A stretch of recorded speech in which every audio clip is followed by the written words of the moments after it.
इतिहास के पन्नों में अंकित जाबाज पुलिस अधिकारी संजय गोविलकर जी, आज का संचालन कर रहे राजेश विक्रांत जी, इस कार्यक्रम के कर्ता धर्ता रहे राजकुमार जी, सामने बैठे हुए भाइयों और बहनों, जहाँ तक मेरा अनुभव रहा है, आप लोगों ने मरीन ड्राइव मुंबई का दिल की बात तो बहुत कुछ सुनी, लेकिन मेरा दिल कहता है कि मैं कहूँ कि मनोज कुमार चौधरी जी सबसे पहले इस देश के बहुत ही बहादुर सेना के अधिकारी रहे हैं। दूसरे पड़ाव पर वह एक सफल पति भी रहे हैं। तीसरे पड़ाव पर मैं ये कहूंगा कि भगवान ऐसा पिता सबको दे जो अपने बेटे को अपने मन की ऊंचाई तक पहुंचा सकता है। उसके साथ वो विद्यालय भी चलाते हैं और ऐसे बच्चों को पढ़ाते हैं जिनके पास पढ़ने के लिए फीस नहीं होती। ये चेहरा है चौधरी जी का। इसके अलावा वो एक बहुत अच्छे मित्र हैं और वो बहुत अच्छे कवि भी हैं, लेखक तो है ही। आज मुझे मालूम हुआ कि आप एक बहुत अच्छे वक्ता भी हैं, क्योंकि आज मैंने इनको पहली बार सुना है। और जहां तक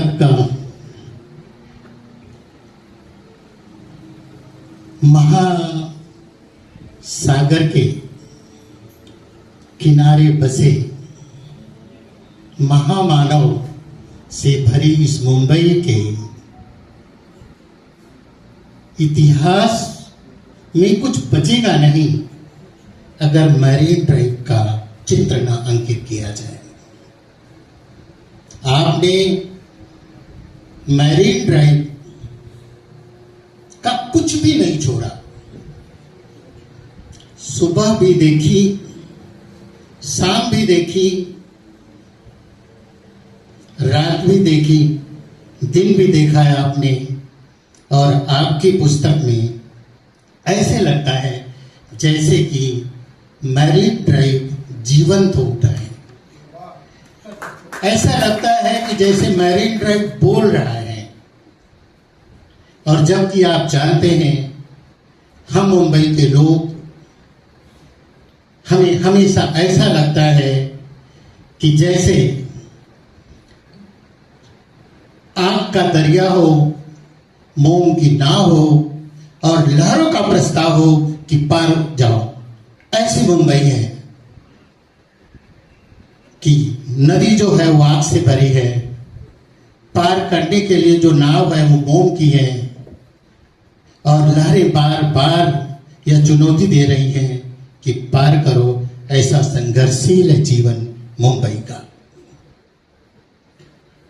मुंबई का चेहरा अगर उजला है तो मैं बड़े गर्व से कहना चाहता हूं कि इसके लिए दो जिम्मेदार हैं। सबसे पहले मुंबई पुलिस और दूसरी हमारी नेवी।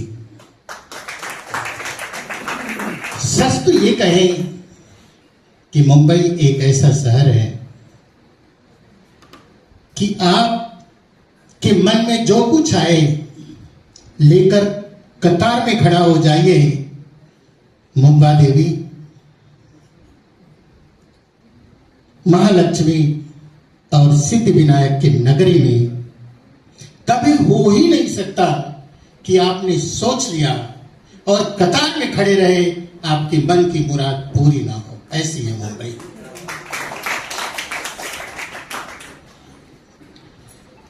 मुंबई के मैरीन ड्राइव का मैं भी बहुत प्रत्यक्षदर्शी रहा हूं। क्योंकि मेरी एमए की कक्षाएं यूनिवर्सिटी में चलती थी और वह छूटती थी 9 बजे। तो 9 बजे हमारी टीम वहाँ से निकलती थी। तब वो जमाना नहीं था, इतना खुलापन नहीं था। हम कुछ दोस्त हुआ करते थे, मुंबई यूनिवर्सिटी से यहाँ चल के आते थे और कभी कभी मैरीन लाइन्स और कभी कभी चर्नी रोड तक चल कर जाते थे और वहाँ खाली आती ट्रेन में बैठते थे, फिर चर्च गेट जाते थे और चर्च गेट से पूरा बैठकर तब अपने घर पर प्रस्थान करते थे। आज भी मुझे लगता है कि मुंबई में बहुत सारे रिश्ते बनते हैं मैरीन ड्राइव पर। कई बार टूटी हुई दोस्ती बनती है, कई बार टूटा हुआ जीवन भी बनता है। और कमांडर मनोज चौधरी जी की जो सोच है, मुझे नहीं लगता कि मैरीन ड्राइव मुंबई का दिल से रुकने वाली है, क्योंकि इनके मन में यह सिर्फ एक सैनिक बड़े अधिकारी ही नहीं रहे हैं। मुझे लगता है कि एक बहुत बड़े इनके भीतर सोच है, ये बहुत बड़े इंजीनियर भी हैं। आपके मन में चल क्या रहा है मैं आपको बताऊं। जो इस किताब में लिखना चाहते थे, लेकिन मैंने ही कहा अगर वो चीज इस किताब में आई तो किताब बहुत बड़ी हो जाएगी। जैसा कि आप बता रहे थे कि टाटा थिएटर और आगे की जो जगह है उसके बीच में जो खाड़ी है, आप चाहते हैं कि विश्व का सबसे बड़ा पर्यटन स्थल बनना चाहिए। और मुझे लगता है कि हो सकता है कि भगवान सुने और आपकी वह बात पूरी भी हो। कुल मिलाकर आज मैरीन ड्राइव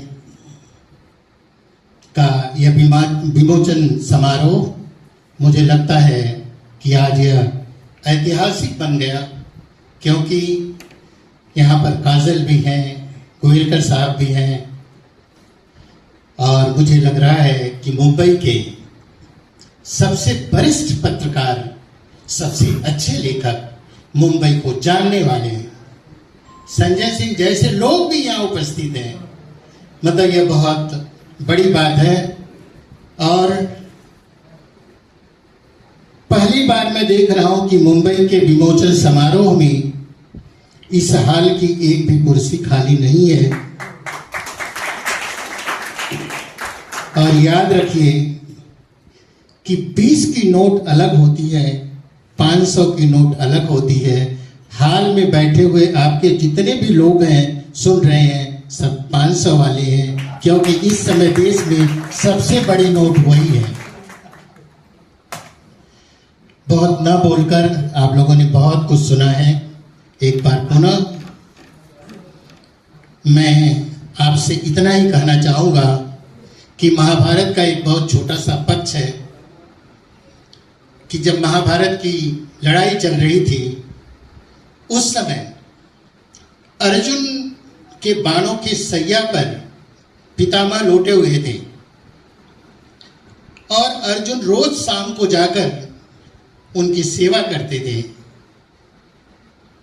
एक दिन पितामह ने अर्जुन से कहा, हे अर्जुन, तुम जानते हो कि मुझे बहुत ज्ञान है, मैंने सब कुछ पढ़ा है, सभी शास्त्रों को पढ़ा है, सब जानता हूं मैं, कुछ मुझसे मांग लो। अर्जुन ने सोचा, पितामह मेरे बाणों की सैया पर सोए हैं, मैं क्या मांगू इनसे, हिम्मत नहीं हो रही थी। तो उन्होंने पूछा, हे पितामह, मनुष्य को अपने जीवन में क्या नहीं त्यागना चाहिए। कमांडर मनोज चौधरी जी उस समय भीष्म पितामह ने कहा था कि मनुष्य को अपने जीवन में तय किया हुआ लक्ष्य कभी नहीं छोड़ना चाहिए।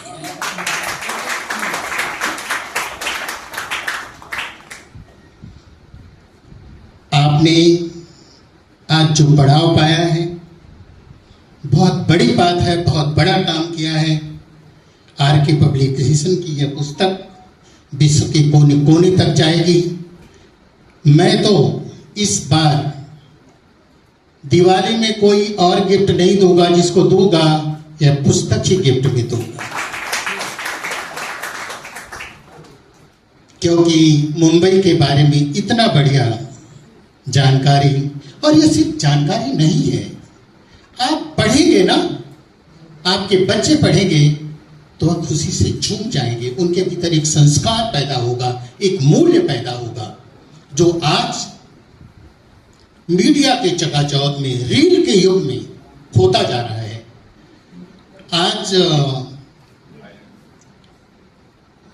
आज का मेरा जो लेख है, सामना में जो छपा है, वो यही है कि पुस्तक और मोबाइल के कारण टूटता हुआ साहित्य। याद रखें, मनुष्य में अगर संस्कार नहीं है तो कभी बड़ा नहीं बन सकता। संस्कार अगर पाना है तो वह रील से नहीं मिलेगा, मोबाइल से नहीं मिलेगा, वह मिलेगा रामचरितमानस, श्रीमद् भागवत और इस तरह की पुस्तकों के पढ़ने से। पुस्तकों का पढ़ना आज बंद होता जा रहा है। यह सनातन संस्कृति के लिए निश्चित है कि बहुत बड़ी दुर्घटना का प्रतीक है।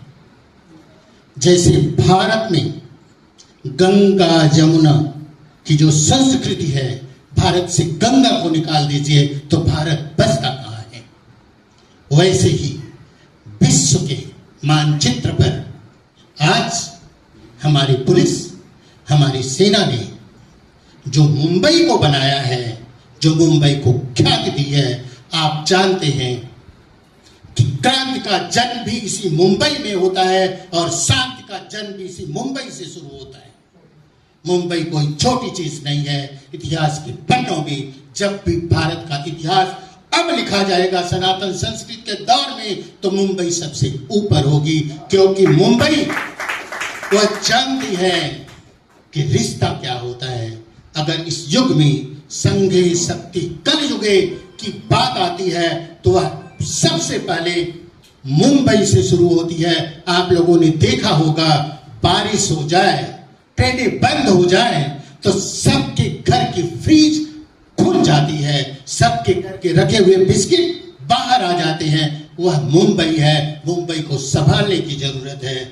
और ऐसी इतनी अच्छी पुस्तक के लिए एक बार पुनः आपको बधाई देता हूँ, धन्यवाद देता हूँ और अंत में कहना चाहता हूँ, रखो हौसला, वह मंजर भी आएगा।